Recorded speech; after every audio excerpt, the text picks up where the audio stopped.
want to avoid those. The old cougars. You want this? Hit him with that light, dude. Yeah, you know I need to get that light. Just checking.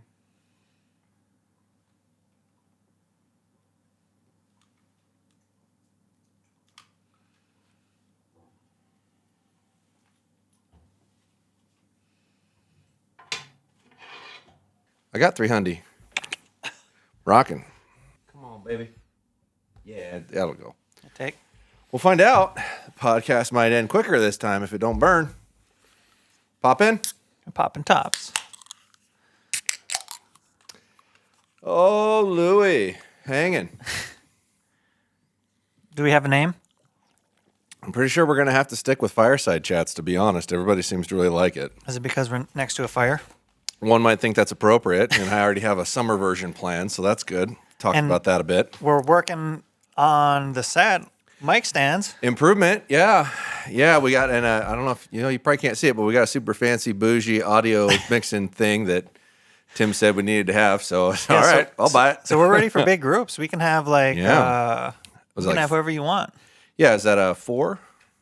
Oh, dude, we could have more than 4, but really? Think, yeah, for our purpose, we'll probably have a guest or 2 guests sometimes or whatever. Sure. No, I could see that.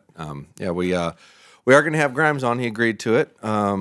Justin Grimes. Justin Grimes, one of my early people in my years of running the shop. I didn't own it at the time when Justin was hired, and my dad was really fond of him too once he started working there. But he also gave me "Are you sure?" When I said, "Yeah, I'm sure. He'll be good." Same thing when we hired Brian. He pulled me aside and he's like, "Are you sure?" I was like, "Yeah, I can get a personality out of this guy. I'm not worried about it." It's funny how many of the people that have worked for me over the years kind of start off really shy and quiet, and by the time they leave, they're outspoken and have a loud voice, and that's kind of something I've prided myself on. It's like teaching them how to be strong, because frequently that's not something that's taught very well these days, and it's something that's strongly needed in general. And I take a lot of respect in that, a little pride in that. It makes me smile when I think about it. And Justin was so shy and so quiet, and now he's very, well, he's still very polite and very nice, but he is not afraid to talk. He's got one of the world's greatest laughs. He does have I just want him to come on here and laugh. He will. Yeah. His laugh is freaking priceless. It's so good. Yeah. No, I love Justin. He's one of my boys. Yeah. So. Yeah. But yeah, he'll be on the next one, right?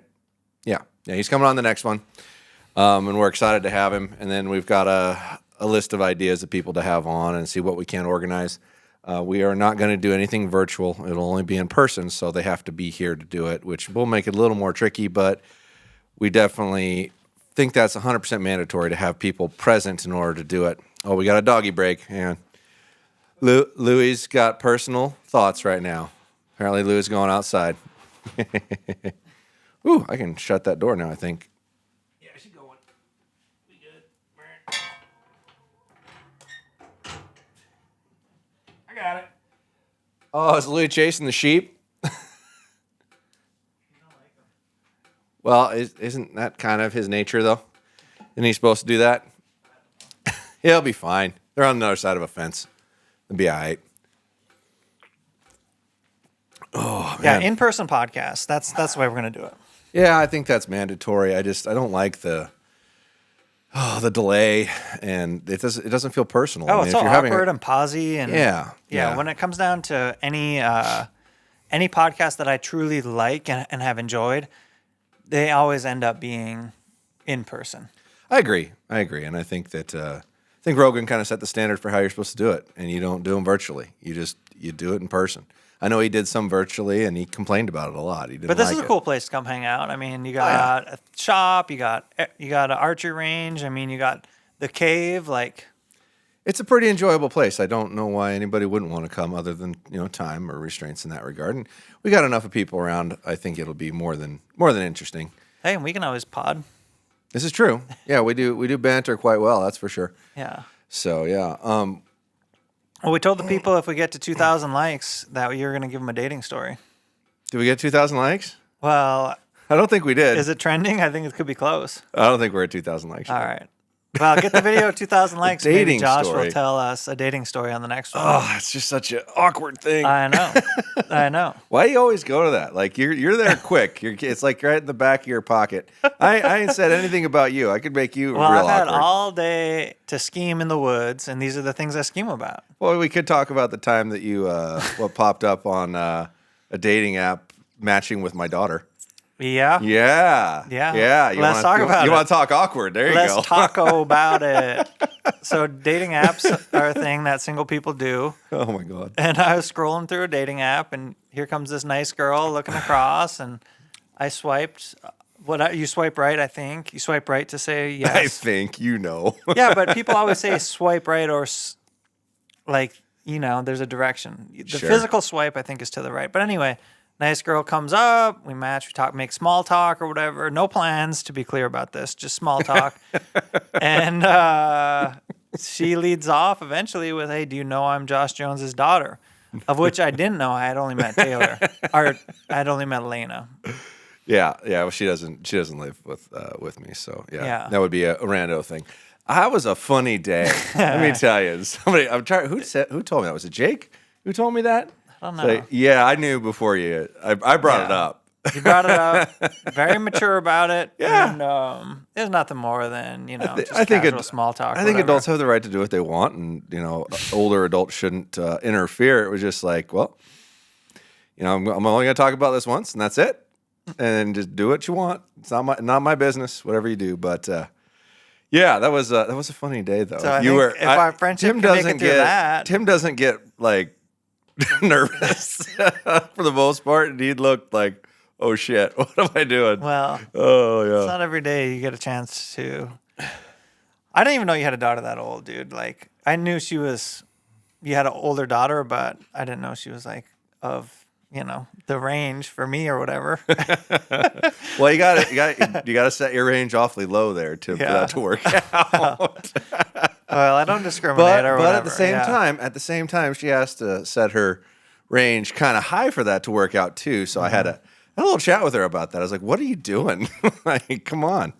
She's like, "Well, all the boys my age are dumb." And I'm like, "Well, all right, whatever. What am I supposed to say? Yeah, I was that age once, and I was kind of dumb." Yeah. So I don't know. I have no dating advice. I think I'm bad at it. well, I don't have much either, really. I mean, How do you meet your I've been women? dating for a year. But how do you meet them? In my life. I say women because it's plural. Come on. No, I just in my life. I just meet people in my life. You haven't had to do the dating app thing? I dabbled just to see what it was about, and I didn't like it. Yeah. At all. It don't like it it felt very impersonal, and I'm not a what's the best way to put this? I don't date to just meet people. Like, I gotta feel some kind of real thing before I would even really have interest. And I'm ridiculously busy. Like, I'm stupid busy. It's hard for me to date, and I've questioned a lot, especially recently, if I even can. Like, because I have so little time, and it's not very fair to somebody for how little I have to give. Like, it's very, very little. My job's very demanding. My goals are large, and I am not sacrificing those things anymore in my life. I did that a lot, and I'm not doing that anymore. Those are It's words the of time. wisdom, friends. Well, it's the time. I mean, Yeah. I've done the family. I've done the raising kids thing, and I need to focus on where I'm going and what I'm doing at this point in my life. And it's not very fair to somebody else, really. Nor should they have to tolerate that. I've been very clear about who I am, what I'm doing, and where I'm going. And if that works, great. And if it doesn't, please, by all means, go find something that works better for you. But I'm so far beyond the trivial parts of dating in my life. It's like, either you like me or you don't, and my life is this way, and I am this way, and it's not going to change. So don't bother trying. It's a waste of your time. Yeah. It doesn't work. So, but also, I think when you get to a certain age, I think it's way less confusing. People know who they are typically at this point, and they're not typically trying to pretend to be somebody they're not, for the most part. Sometimes they are, but in general, they're not. And they got to accept what it is. Because my life it sounds bad, really. It sounds like I don't give a shit, and that's not true. I am very upfront about it. Well, you're at a stage of life you're not willing to compromise on some things that are core fundamentals to you. Yeah. And there will be compromise in a relationship, but I think a lot of times when there are fundamental problems, it's because people end up compromising more than they want with something that that's something that's really important to them. And that could be a variety of different things based on the person, right? Like Right. we all have different stuff that's important to us. And yeah, I think a lot of times when relationships end down the road, there were signs earlier that like, hey, we were compromising on something that was actually really important to me. Like for me, that's kind of like I'm in a phase of life where I want to move more towards the country. I want to live in a place that's a little more rural. That's how I grew up. I just really value and appreciate that. And Well, there's a sense of peace to that too, in your everyday life. yeah, That you don't get living in a densely populated area. yeah, I want to walk out of my front door in my underwear and shoot my bow. Tim wants to pee off his front porch, folks. No, I gave him a little taste, and God, he likes it. I want to. Hey, don't just be telling people I tasted your pee on there or whatever you just said. It's sterile. You're all right. Yeah, but I want to walk out of my front door, shoot my bow 100 yards, and not have my neighbors looking at me funny. Yeah. Call that a little bit of a dream or whatever. But I really do want to live in an area that's got some space and breathing room, and that's important to me. As humans, I think we were intended to be more of that way. I don't think we were intended to be so close to each other so often, so much interaction. I think the interaction that we were supposed to get was to be treasured more and taken more care of with more time. Yeah. And I think that as a people, we were intended that way. I think, if you believe in design or whatnot, like a purpose. But Yeah. I think in general, our relationships, we're only, Rogan said it before, and I can't remember exactly what it is, but there's like a limited amount of people you can remember, like really remember. Oh. There's like two different scales. There's like ones where you can remember immense detail, and then one that you can just kind of remember, and then past that, you can't remember.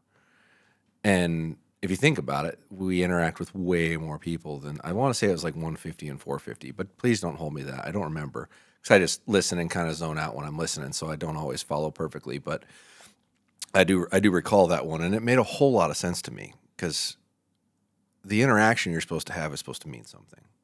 You're supposed to get to know the person a little bit better. You're supposed to know details about what's going on in their life, which is why you have, 5 neighbors, not 50. Right? So those 5 people, you can easily keep track of what's going on in their lives, and you can care about them. Might even be able to help them a little bit here and again, where when you are just crammed full of people, you take more of a self approach, because it's too overwhelming.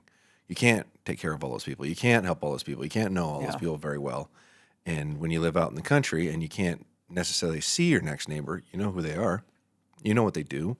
You know when they go to work and when they come home. You know when they stand on their porch in their underwear and shoot. Typically, 100 yards. and if they're not following their routine or whatnot, you check in with them and make sure they're okay. Yeah.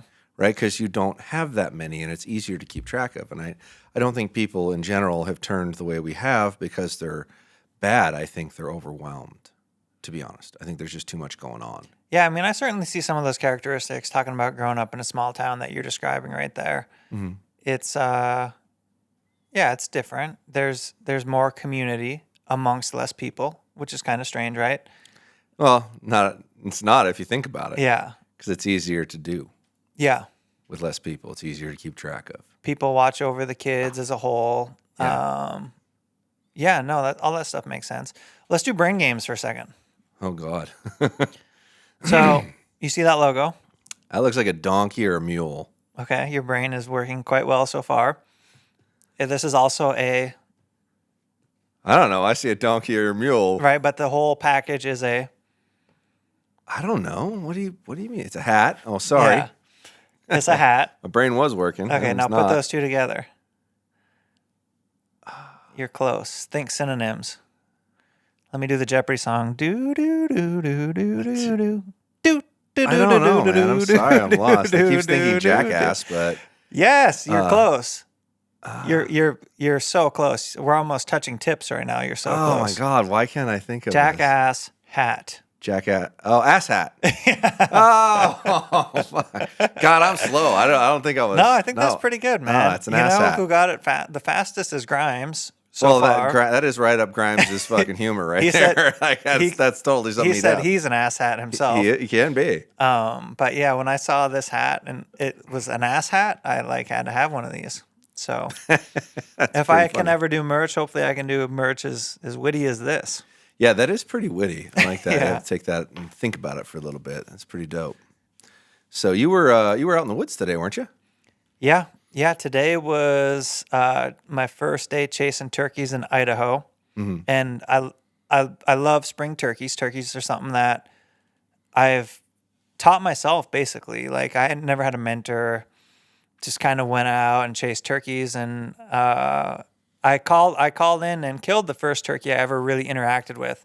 So that was kind of just special to me, special memory. But every year since, turkeys are like the one thing that I really feel confident I can head out and find and, punch my tags on or whatever. So did you punch a tag today? Not today, no. I thought you were confident. Yeah, I am confident. It'll still happen. But, for you guys, for gals, I didn't punch my tag because I was self-filming, had a tom cross the road, and I kind of swung my camera to get on that tom. And I chose not to shoot him because he was crossing the road and there were birds coming behind him. I thought one of them was going to be a longbeard. And it turns out the tom was in the front and 3 jakes followed. So I passed. And then I had a couple toms ghost me that I got close on. So I had 3 setups and just none of them shook out. And I really don't think I'm that good at calling turkeys, by the way. I think it's kind of a numbers game where if I get enough setups, like one of the setups eventually works or whatever. Well, that's pretty normal for calling animals to begin with, is that you might not necessarily have to be the best caller. You just have to have enough opportunities that the right situation happens. Because it's more situational than skill. Not to say that an incredibly talented caller can't make or break the difference in that, but it's more a matter of opportunities and multiple opportunities and spending time. So much of successful hunters are a basis of they get out more in general. There's a reason that a higher percentage of people harvest the majority of the game, or I think it's like 10% versus 90%. It's like 10% of the hunters harvest 90% of the game, or something like that. And that's an old saying, but it does ring relatively true. It is relatively true, and I think it really boils down to that 10% take the time and take more time and commit more of their life to that. It's not to say that you don't work at getting better, but if you can be really good and not put in enough time and all of that successful. time compounds too, right? Like, yes, it's like time doing anything, time with equipment, especially if you're paying attention. That's how you get better at stuff. It's like I agree. You live, you learn, you evolve, and all that time compounds or whatever. For sure. Yeah. But it's just life, Yeah. What are you into hunting? You're kind of like this whole myth that you you talk about shooting a bow. You like hunting. I've shot a bow on film, sir. Well, I know we got you on camera now, but how many videos have you made on your channel? Is it 100? And how many videos are you shooting a bow in? Almost none, because I'm usually making them by myself or in a very limited time. I'll start shooting more on my channel. I know, I'm going to. I have some real big plans going forward. And we got evidence that you're good, right? We got evidence. Yeah, we have camera. proof. There's documented proof that I do know how to shoot a bow relatively well. It's more the time involved in doing it that's an issue for me, just because my time is. The older you get, the more you realize how valuable your time is and how you shouldn't be squandering any of it. And to just go out and shoot for the sake of shooting, for me, is a little bit difficult when squandering, when I know that 2 weeks before I need to actually be proficient, if I start practicing pretty hard 2 weeks before, I'll be fine by the time it rolls around to that. I gave up being competitive when my daughter started playing sports. I didn't have time. I couldn't do both things, and I couldn't be a really good father and a great archer at the same time. I didn't think it was possible with their chosen hobbies. So I hung up the competitive side of myself. I'm a horrifically competitive human being, if you know me, to a fault, and and I apologize if I come across as an ass sometimes, because I hate losing. Like, I hate losing. And when I realized I wasn't going to be able to spend the amount of time that I knew it took to win, I had to stop competing.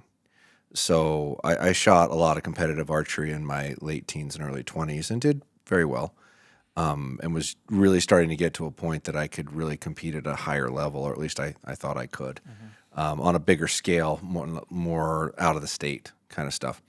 And then I started being a father with kids that started doing sports, and I just looked at it and said, I can't do both. It was kind of like when I first got married, I had a crotch rocket and, almost got hit by a car like 4 different times in a week. And it was like, people depend on me now. I can't do this. So I need to park that and put that away. And I sold it.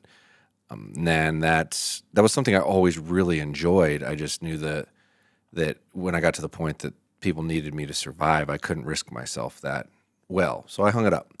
And now that my kids are older and things are relatively secure, I feel like I can endure a little risk now in my life. So I'll do some things that are a little more risky, a little more saucy, have a little bit of fun. I enjoy that. But but I'm getting to the point that it can kind of be about me a little more, and I don't have to focus so much on their things because they're relatively adults. As of clearly one of them is very adult if they're hitting up on a dating app together.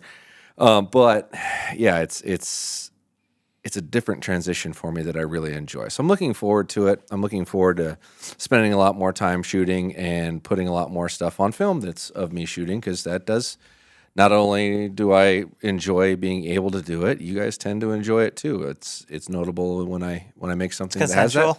Well, whatever. It's definitely a consensual relationship. You do definitely enjoy me firing an arrow for one reason or another, and hopefully I can continue to make the content more entertaining and more enjoyable. So, what are you excited about hunting? What gets you going? Well, I love hunting elk. I like hunting everything, really. I like the process. For me, it's always been about, I should step back a little bit. My dad was a really big whitetail hunter, which a lot of the stuff in here was my dad's, because this was my dad's hunting room originally that we film in. And he was really into whitetail hunting, and he killed for Washington some very big whitetails. He's got a couple whitetails over 160 with a traditional bow, which that's quite a feat.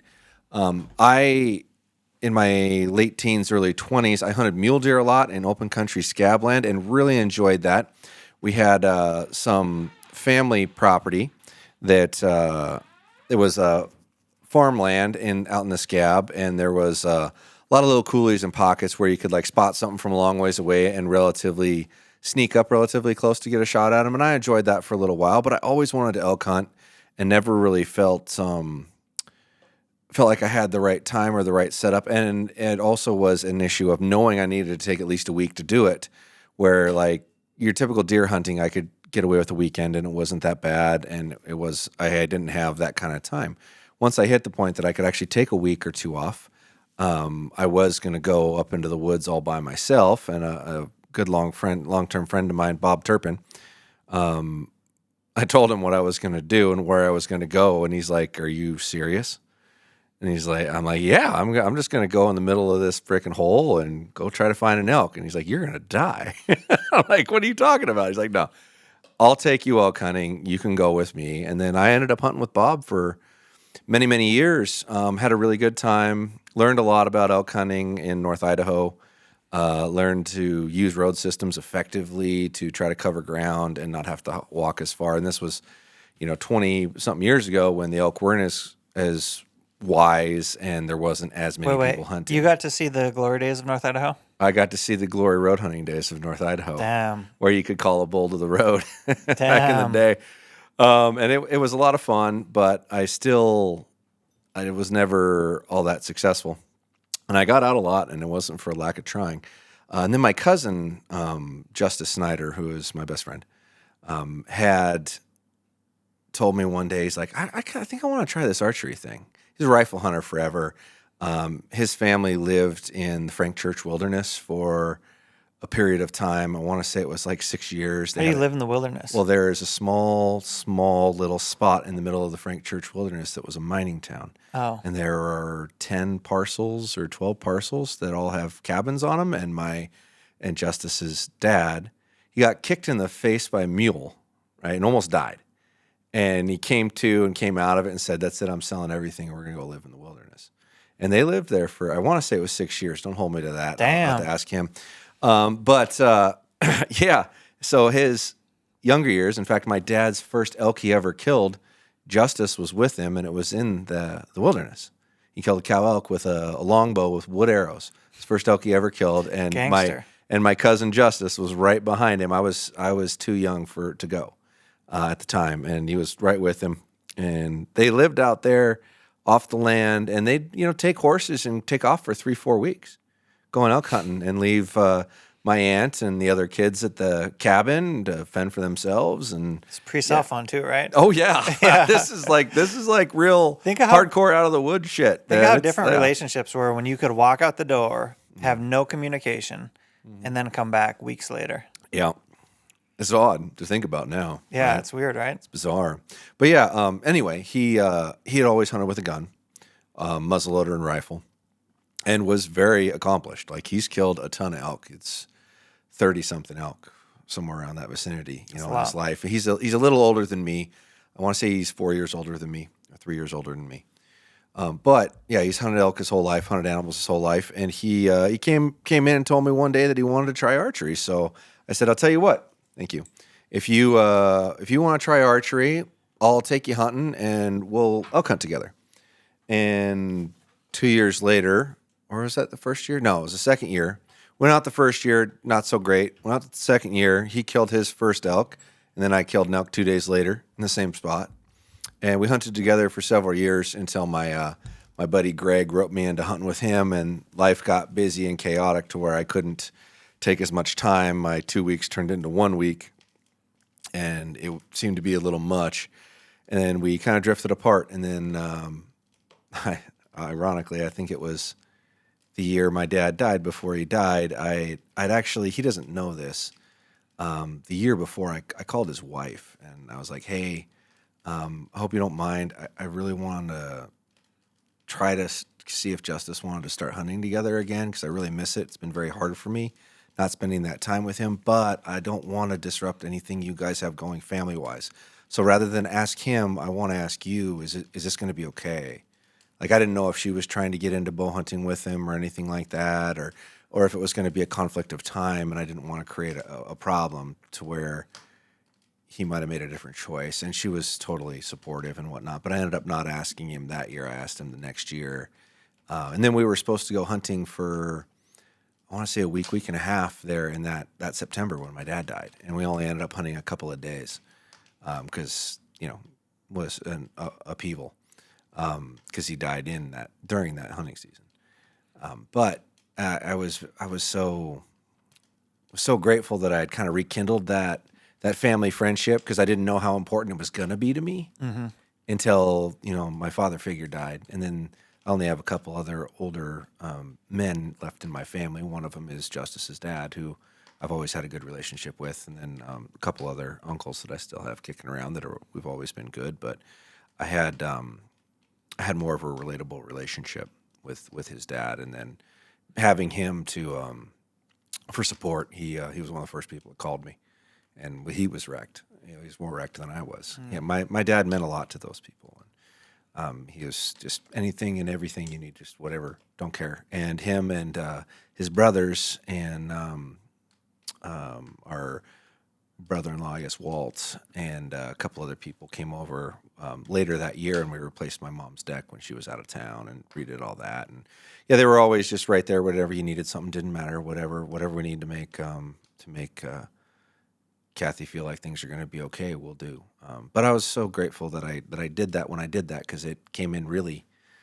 It was more needed than I thought it was going to be, and now I've got a great relationship with him. We started antelope hunting, which I hadn't done, and became really much better friends with Brandon, his buddy, who we go down to his hometown where he's from to go antelope hunting somewhere. Yeah, you guys in that got a little area. annual hunt, right? Yeah, in August, which is great because none of the other seasons have really gotten rolling yet, and we can all still get together and not have to infringe on elk season because nobody really wants to mess with that. And then became really, really good friends with Brandon's dad, and he's like a father that was really great. He texts me periodically out of the blue, just calls me son and whatnot. I love Pappy. His name's Pappy. Shout out to Pappy. He watches the channel. He's a big fan.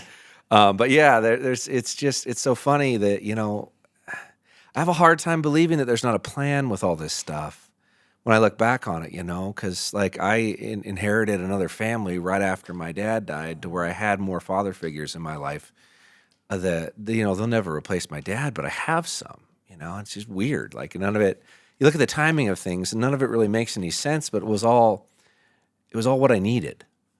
You know, it was interesting. Sorry, I ranted off into another real realm there, but I like hunting everything. I look forward to hunting everything, but I hunt for food. I've always hunted for food. I want to be sustained by nature, not by the store, if I can, if that's possible. And then outside of that, I'd love hunting with my brothers, you know, my family, my boys. Yeah. And spending that time, that's what I care Yeah, about. having that annual hunt with the people that you're close with is like, I know not every hunt can be that way, but if everyone had one hunt that was that way, it does a lot. You know, like that's how hunting camp was for us growing up, was like hunting camp for most of the men in Michigan's Upper Peninsula, where I grew up, is the reason to get away from their spouse for a week. And There's a lot of hunting that's just drinking beer with the boys and nobody eat goes chips, drink beer, not be judged, play cards, whatever. Yeah. So that kind of camaraderie with your friends, downtime with your friends, time away from technology with your friends, like, I don't know. I think having that camp atmosphere once a year on a low key hunt or whatever it's awesome. It's awesome to have that. Yeah, that's an underrated version of being outdoors. Oh God, yeah. With your people or whatever. I can't emphasize that enough. This last year, where we went down and camped with, let's see, it was Justice, Pappy, Brandon, which his nickname's now Bighorn because he killed a bighorn ram in Idaho, drew it, and shot it in the same area this year. And Bobby California, who's originally from Brandon. California. Yeah, I had the first 3 days, I wouldn't stop with liberal jokes and stuff with him. He's not liberal, but do you ever watch The Office? Funny. Yeah. There's Robert California. Robert California, okay. Yeah. And his actual name is Bobby California? Yeah. Okay. Yeah. That's amazing. Yeah, but that's a podcast name. Yeah, that's a podcast name. But yeah, he actually lives in I think he's outside of LA or whatnot, right? Oh, he lives in California. He lives in California. He's from his last name's not California. There. No, I call him that. Oh, okay. I just started calling him that. Yeah. Oh, okay. Yeah. Right. Oh God. I wrote it pretty hard there right. for a day or two, but then I let it go. But he was freaking great, and that crew. I really hope that every year till the day we die, we all get to go do that hunt because we had such a ridiculously good time. The last day of the hunt, I'll put my idiot move out in the world. Not screwing around, not nothing, right? We have the morning. My cousin Justice stayed back and was picking up the camper and the trailer so we could drive back that day, right?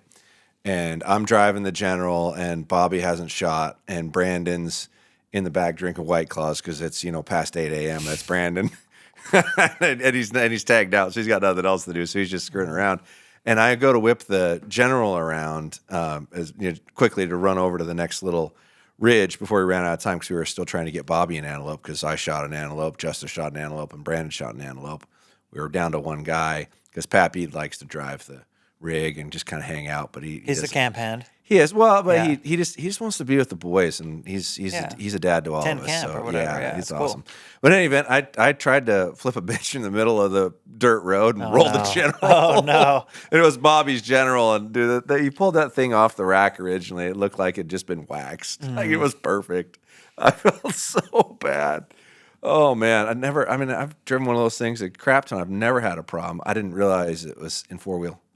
And it caught a corner of something and just tumbled it right in the middle of the road. It was so embarrassing. Everyone's limbs stayed inside the Yeah, vehicle. everybody was inside of it. And Brandon hopped out of it and was pulling Bobby out really quick and making sure that everyone was okay. But and we tried to jack up the side of it and push it back over to get it back on the tires because it was just on its side like that. I've got pictures I'll have to add to it. Somebody wrote on the skid plate said "help me." And just ridiculous stuff. And it took like an hour for Pappy to get back with the Jeep so we could pull it back over onto its wheels. Surface damage then? Yeah, broke some plastics, cracked some stuff. It was nothing bad. Gave it basically? Yeah, gave it like a half hour and fired her right up, and she was fine. So fortunately, nobody ever got hurt. Nobody got hurt, and I've still, I was just looking at it like, oh my God, what did I do? I felt so bad.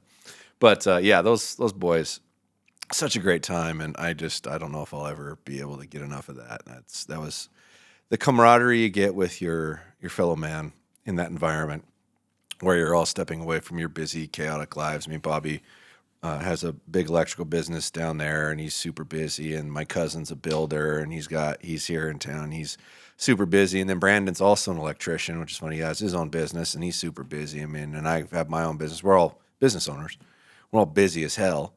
And then Pappy's a diesel mechanic for the school. Actually, He's a legend, dude. Dude, I haven't Pappy's even met awesome. him, and I know he's a legend. And he's got an old Jeep Cherokee that he works on, tinkers with, and he's always talking about what he replaced this year. And he's messaging, "Hey, I'm just changing this in the Jeep for next year and whatnot." I love Pappy. He's so good. His Brandon's sister's actually getting married this July, and we're gonna go down to the wedding. Here and he's a big farmer down there. Nice dude. So it's a really good deal. Love those folks. Yeah, man. I think an annual hunt is like a must do if you can do with the people that, you're close with, or maybe you're not close with yet. Maybe you will be, whatever. Yeah. There's definitely something to, 3, 4, 5 of you all going, staying in the same place and getting out and getting after it like, your ancestors did the best you can. Maybe with some technological advances that they didn't have, but the critters are a little smarter too. So, it evens the playing field. But yeah, just such a ball, man. I can't if you don't get out to a hunting camp for a week with a group of guys, figure out a way to do it. It's so refreshing. I mean, we all came back just really recharged, ready for life, and grateful and appreciative, instead of just stressed and neglected. Yeah, hunting for food, man. That's the first thing you mentioned. You said I hunt for food. Yeah. Almost everyone I've met, like most of the sports people I've met, are hunting for food. And there's a few that are like hunting for other reasons that might be more ego driven or whatever. Yeah. But food's definitely at the source of it. And I think that's a message that doesn't get conveyed as well as it could for the masses. Sure. Right? Because we're getting the best, leanest sources of organic, grass-fed. You could add every marketing label to it. Yeah. It's the best.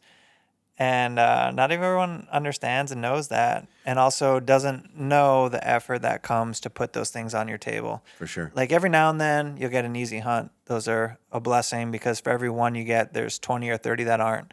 Yeah. And yeah, man, my freezer's getting low, so it's time. Yeah, for sure. I after our first podcast, I thought I probably ought to branch out and listen to a few other ones. I started listening to Cam Haynes's. You branched out? I did, a little bit. Wow. Yeah, I started listening to Cam Haynes's. I was caught up on Rogan too, and I needed something to listen to. I started listening to Cam Haynes, and he had a stat, and I'm going to butcher it. I'm not going to say it right, but 97% of America eats meat, and less than 10% hunt.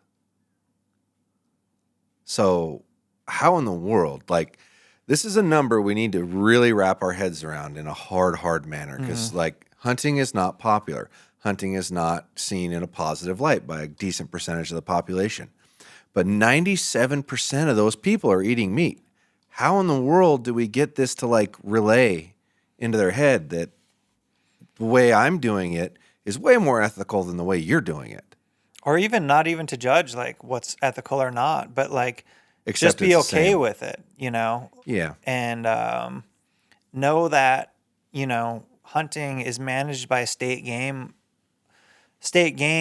officials that may or may not be perfect, but they're trying to manage the game in a sustainable way, right? So tags are allocated based on the available resource. It's not just a free-for-all like some people might portray it to be or whatever. Yeah. And we're not just savages massacring animals by the With thousands. With AK-47s. Yeah, with AK-47s. Yeah. Yeah. All right. Yeah. I always like to put out the phrase for those that don't hunt but eat meat. I go, so who's more guilty, the assassin or the guy that hired him? Yeah. Just because you didn't kill it doesn't mean you didn't make that happen. Yeah. One of my favorite things that Cameron does is in his messaging is he talks a lot about it takes life to make life. There's no escaping that. So wherever you choose to get your meal from, it took life to make that life. For sure. If you are hardcore vegetarian, vegan, when those processors go over the field, things get chewed up. It's not just your grain that's making into it. And also, if you looked at farming and what is sustainable farming, large ag farming that produces a lot of those kind of things is one of the harshest kinds of farming on the environment. What's the kind of farming where things are more compartmentalized? The terminology escapes me at the moment. I know exactly what Yeah, you're but it's talking basically about. like it's not growing one thing over a lot of acres. It's like growing multiple things and then also having like the polyphase farming. yeah, I'm not Polyphase farms. that's not the term I'm looking for. That's one of the ones that does the more natural way. Are you referring to the more natural way or the more condensed way? It takes life. The moral of the Probably story should is have looked it up first. it takes life to make life. Yeah, we need a Jamie, young Jamie, Yeah, young Jamie. Look it up on Google. We need a Jamie. young Jamie. Yeah, if you ever piss off Joe or something, need a job, give me a holler. Yeah, we need Nolan, dude. We need young Nolan right over here. Yeah, I don't know if he's a Google wizard though. Yeah, he but could be, though. he does have a lot of very useful information at the top And he'd of probably his have good tips. sound bites. He would have hilarious sound bites, some of which we would have to remove. Yeah. For sure. Yeah. But no, I've Anyway, it takes life to make life. It does, and I mean, as much as Ted Nugent's controversial, Nuge? the first person that I heard, give the spiel, which if you watch Yellowstone, you'll see Kevin Costner repeat it to the anti-animal person or whatever that in that series, but said if you ever follow behind a tractor when it's plowing a field, there's birds buzzing around all of it. Why? It's because they're killing everything on that land. Everything. 1,000 animals have to die to make you a tofu salad. Yeah. So that Ted says. It's like he's very right. The Yellowstone version of it is, how cute does an animal have to be for you to care about it dying? What makes a difference? I mean, in the reality of all life is precious, and somewhere along the way we forgot that plants are living things too. Like, it's not different. Just because it doesn't walk around and make noise distinguishes a difference in life? I mean, plants are alive. They grow, and we force them in a given environment, no different than anything else. Animals, I'd rather my food have a fighting chance. That's just how I look at it. Because anything growing in that farming system, it's all going to die. It has no chance. It has no opportunity for survival. Yeah. And how did Rogan put it? He's like, that animal had an amazing life with one bad day. It's true. And that same animal that I'm out there hunting in the woods, that I kill, is eventually going to die a horrific death that was way more painful than whatever I gave it. Yeah. Because nothing goes quietly in the night in the woods. It gets destroyed, and usually in a painful way. Yeah. And I think, everyone's going to make their choices, whatever. And everyone makes their choices for their own reasons. And that's cool, right? Like, I think what a lot of vegans don't understand is they're way closer to hunters than they think they are. A lot of them are making their choices because they care about the environment. Correct. They care about the environment. They care about what's around them. Yeah. So do hunters at a really deep level. It's just the entire system would collapse without hunters' money. Like, our money goes towards conservation. Like, every dollar we spend goes towards conservation. Yeah. Every related item that we buy that isn't a hunting and a fishing license, but is used for hunting and fishing, has a taxation in it that goes to conservation. Yeah. We single-handedly have created that ecosystem and maintained it by our dollars. Period. Yeah, it's kind of cool, right? It is. I mean, I will frequently always buy whatever tags are available to me because I know that money's going back, whether I even think I'm going to go hunting or not, which is the mind-blowing thing to me for people, especially people who hunt professionally but contemplate whether or not they're going to pick up a tag until they think they have a worthwhile system to do it. It's like, that money goes to those animals. Why in the world wouldn't you spend it? When I started to realize that, maybe it was my way of giving myself a green flag on every tag I want to buy. Because I'm like, you know what? Even if I don't use it, I don't punch it, like, it's going back into the system.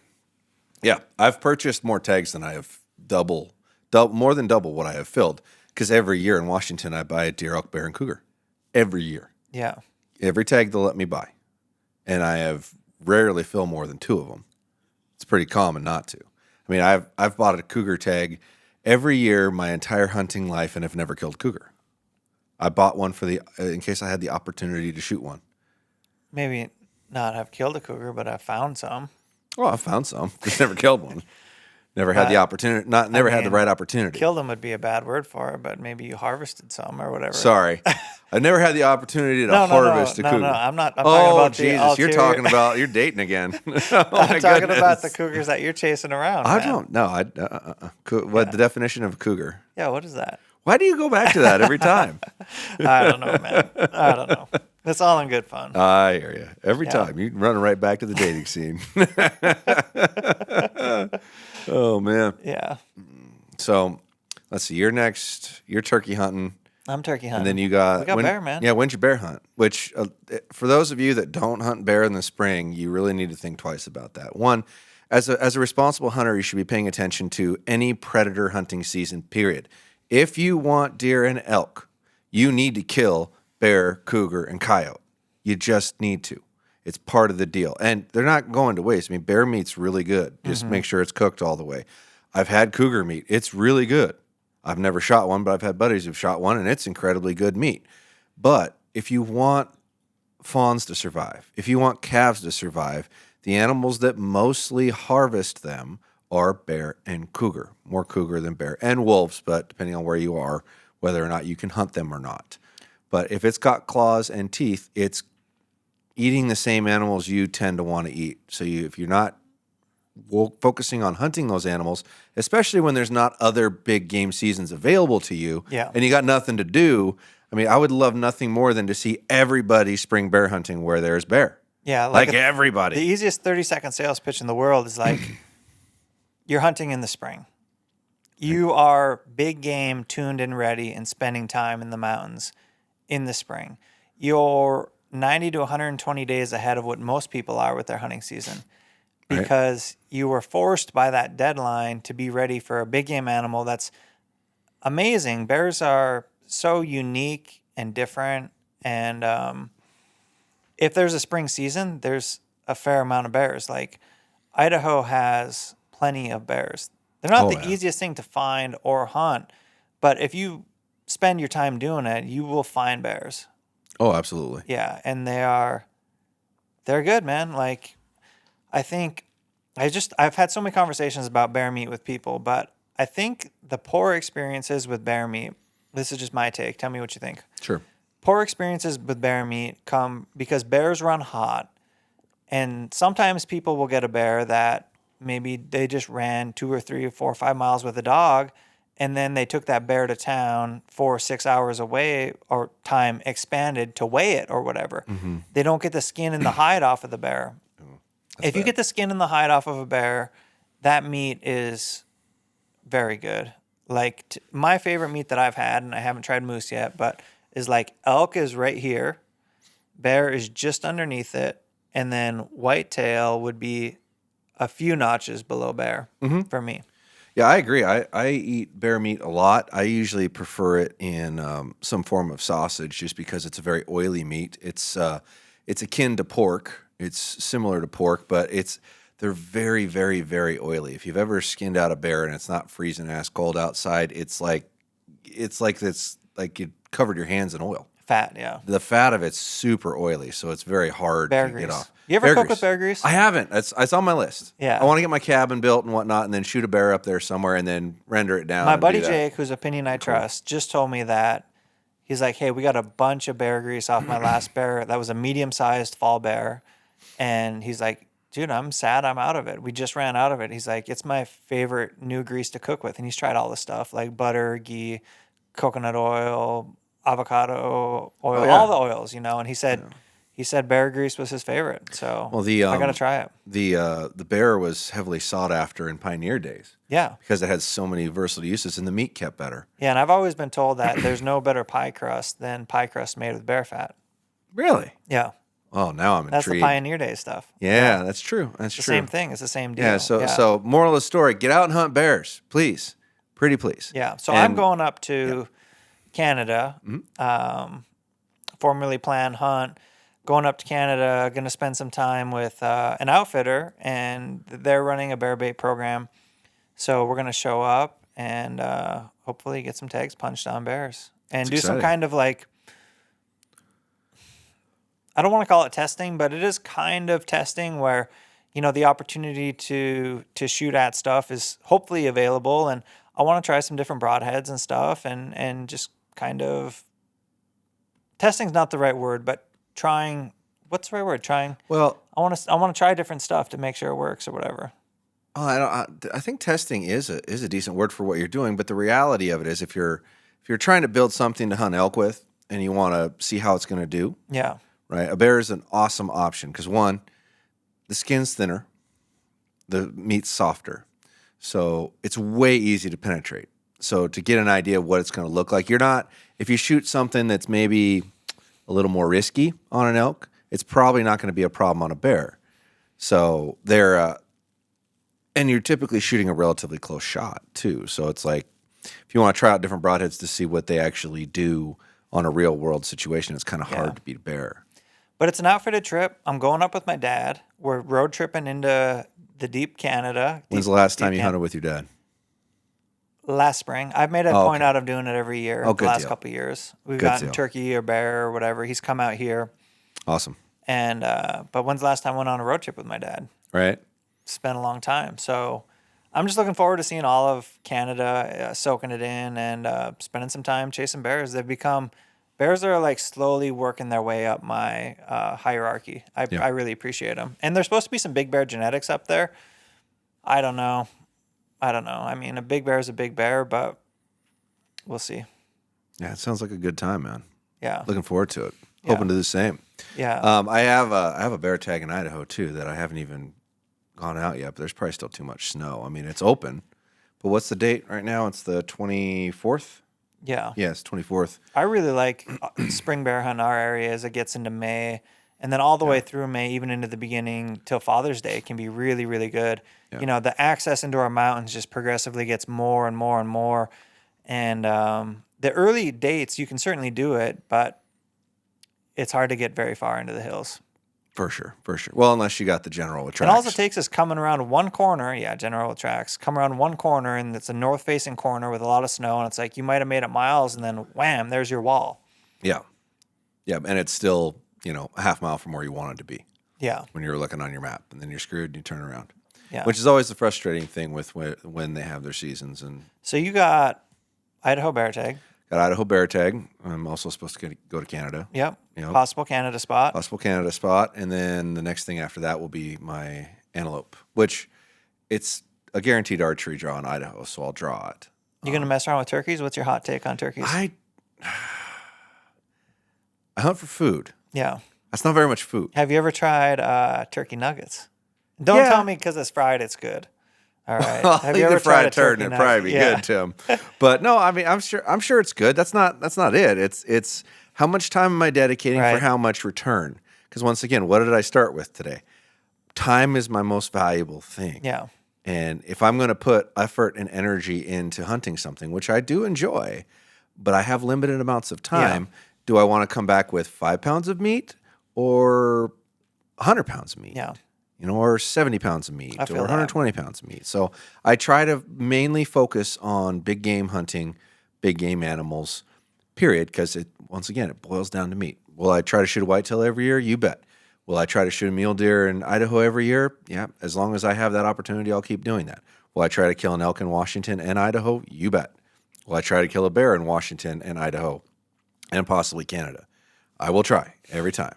When I get back to the next year and I've got when I get back to the next year and I've still got a decent amount of stuff in the freezer, then I'll start getting a little picky. Yeah. But I'm literally trying to eat like every meal as I progress, as I get enough to where it's like I can eat this stuff every day, multiple times a day, and eventually get to where I'm either growing or hunting and killing like just about everything I put in my body.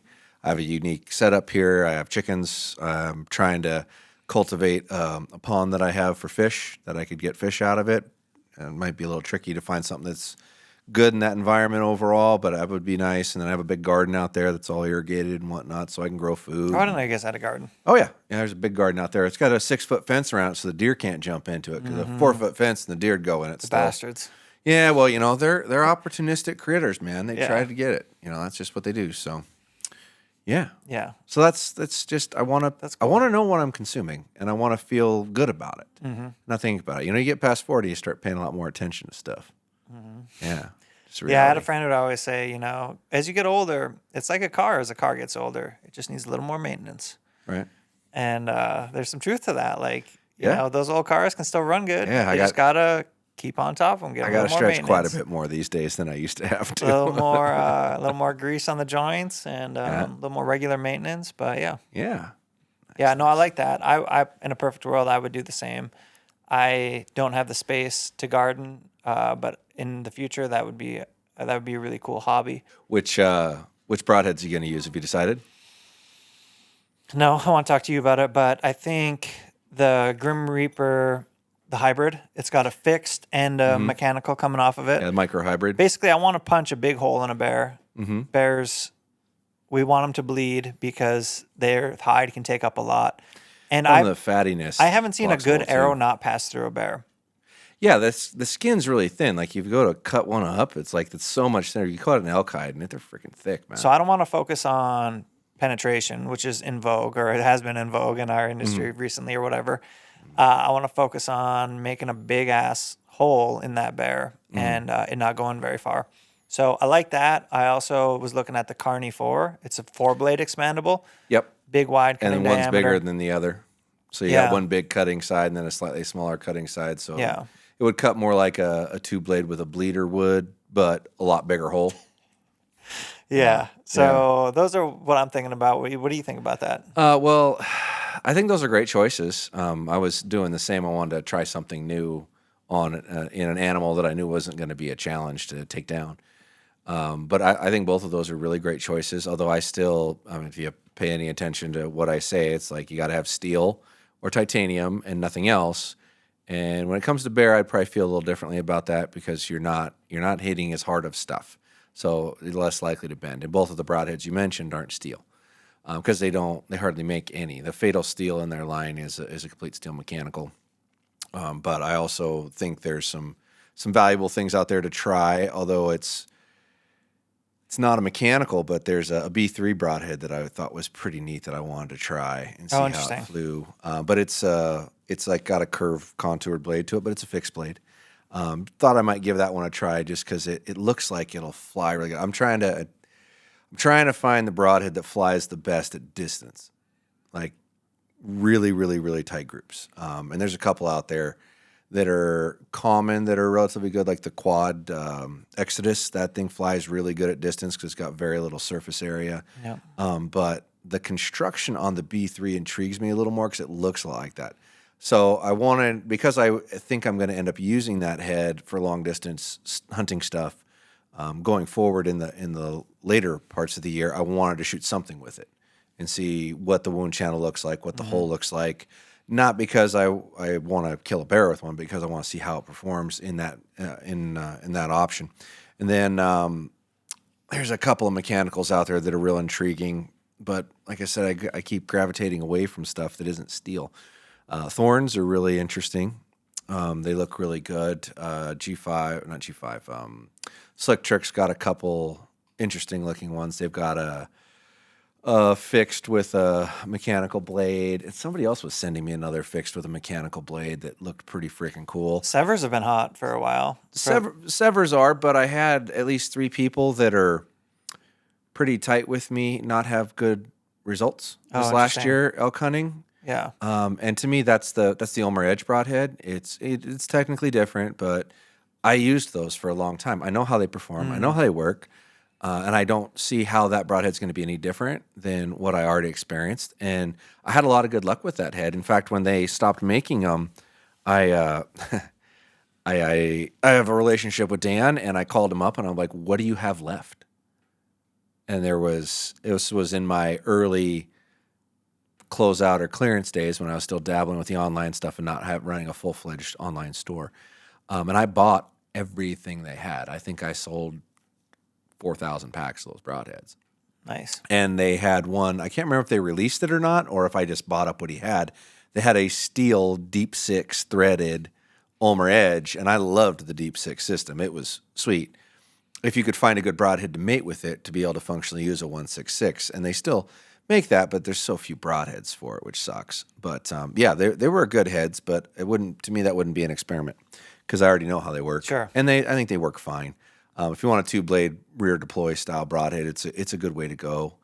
And they're titanium, and they're an Easton product, but they're direct to consumer. So when something's direct to consumer, it's still really hard for me. And I know, I mean, I've talked to them because I'm pretty good with Easton over there. I'm a big account and whatnot, and they've tried to get me to like test the broadhead or review it and offering like promo codes or whatnot. I still really struggle with trying to talk about products that a dealer can't carry because, believe it or not, I don't have a big online store and all that, but I want to support dealers. I will say in my videos, if your local shop has this, go check it out. If they don't want to carry it or they're not going to carry it, then come give me a shout. I still struggle with, direct-to-consumer products, so I haven't tackled that in my head yet. And maybe someday I'll be okay with the concept and talk about it and try other things. But if you can't sell it to a dealer, I typically won't. Yeah. It.